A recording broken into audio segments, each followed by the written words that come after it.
అందరికీ నమస్కారం. మరి ఈ వీడియోలో మనం అంగారక సంకష్టహర చతుర్థి గురించి తెలుసుకుందాం. పగలంతా ఉపవాసం చేసి సాయంత్రం గణపతిని పూజించి ఉండ్రాళ్ళు, మోదకములు మొదలైనవి నైవేద్యంగా పెట్టి చంద్రోదయ సమయంలో గణపతికి, చంద్రునికి, చతుర్థి దేవతకు అర్ఘ్యప్రదానం చేసిన తర్వాత ప్రసాదాన్ని స్వీకరించాలి. ఈ విధంగా సంకష్టహర చతుర్థి వ్రతాన్ని ఆచరించడం కష్ట నివారణం, అభిష్టదాయకం, సకల విఘ్నాలకు అధిపతి ఆది దంపతుల కుమారుడైన వినాయకుడు. ఆయనను పూజిస్తే అన్ని సంకటాలు తొలగిపోతాయి. మన జీవితంలో ఎదురవుతున్న ఎలాంటి అడ్డంకునైనా తొలగించేందుకు, ఎలాంటి సమస్యనైనా పరిష్కరించేందుకు వినాయకుడి అనుగ్రహం చాలా అవసరం. ఆ వినాయకుడిని ప్రసన్నం చేసుకునేందుకు మన దగ్గర ఓ ఉపాయం ఉంది. అదే సంకష్టహర చతుర్థి. కనుక వినాయకుడిని పూజిస్తే ఎలాంటి గ్రహదోషాలైనా తీరిపోతాయట. పెళ్ళి కాకపోవడం, పిల్లలు లేకపోవడం లాంటి కష్టాలు తొలగిపోతాయి. ఆర్థిక సమస్యలన్నీ దూరమైపోతాయి. ఈ పూజ చేసేవాళ్ళు సూర్యోదయానికి ముందే నిద్రలేచి తలస్నానం చేసి పూజా గదిని శుభ్రం చేసుకోవాలి. ఆ రోజంతా ఉపవాసం ఉండాలి. పాలు, పళ్ళు, పచ్చి కూరలు మాత్రం తీసుకోవచ్చు. ఇక సాయంత్రం సూర్యాస్తమ సమయానికి అంటే సుమారు 6 గంటలకు వినాయకుడి పటానికి గరికతో చేసిన దండ వేసి ఉండ్రాళ్లను నైవేద్యంగా పెట్టి దీపం వెలిగించాలి. ఆ తరువాత చంద్రుని లేదా నక్షత్రాలని చూశాక కానీ ఉపవాసాన్ని విరమించుకోకూడదు. ఇంట్లో పూజ ముగిసిన తర్వాత వీలైతే దగ్గరలో ఉన్న వినాయకుడి గుడికి వెళ్ళి 3 కానీ 11 కానీ లేదా 21 ప్రదర్శనలు చేయాలి. జూన్ 25వ తేదీ మంగళవారం అంగారక సంకష్టహర చతుర్థి.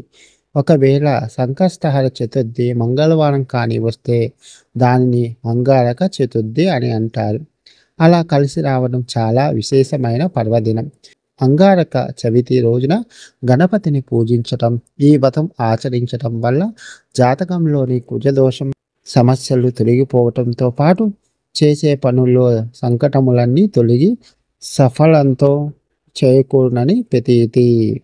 అంగారక సంకష్టహర చతుర్థి రోజున ఆచరించే నియమాలు.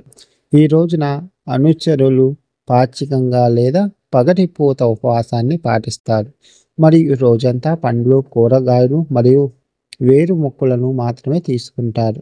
చంద్రుడు కనిపించిన తర్వాత రోజు ప్రధాన పూజ సాయంత్రం జరుగుతుంది. గణేశుడి విగ్రహం దుర్వాగడ్డ, తాజా పువ్వులు మరియు అగరబత్తులతో ప్రతిష్ఠించబడింది. దీపాలు వెలిగిస్తారు మరియు భక్తులు నిర్దిష్ట చతుర్థి నెలకు సంబంధించిన నిర్దిష్ట వ్రత కథని చదువుతారు. చంద్ర దర్శనంతో కథలు ముగుస్తాయి.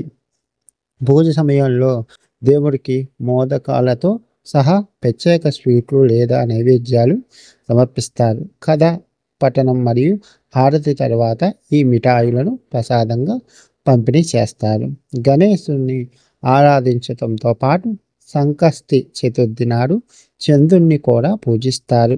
గణేశుడికి అంకితం చేయబడిన వేద శ్లోకాలు లేదా మంత్రాలను పఠించడం ఈ రోజున ఆశీర్వాదాలను ఆహ్వానిస్తుంది.